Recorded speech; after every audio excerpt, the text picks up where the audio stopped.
অবৈধ সম্পর্ক হয়ে গেল, দেখা করতে গেলাম, দেখা করতে গিয়ে তার সাথে ব্যভিচারে লিপ্ত হয়ে গেলাম। সেখান থেকে ফিরে আসলাম।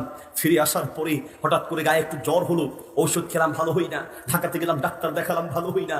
গেলাম ইন্ডিয়াতে, বড় বড় হসপিটালে গেলাম, ডাক্তার ঔষধ দিবে দূরে থাক।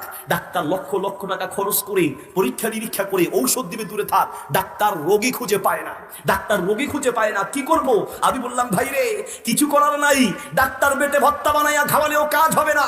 আল্লাহ যদি বাঁচায় বাঁচতে পারবা, শুনে মনে রেখো, আল্লাহর কাছে তওবা করো, কারণ জিনা ব্যভিচারের দুনিয়ার নগদ শাস্তি, এমন রোগ দিবে ডাক্তার ঔষধ খুঁজে পাবে না, ঠিক কিনা? এক নাম্বার শাস্তি, তার চেহারার সৌন্দর্য নষ্ট হয়ে যাবে, চেহারা মানুষের কালো হতে যাবে।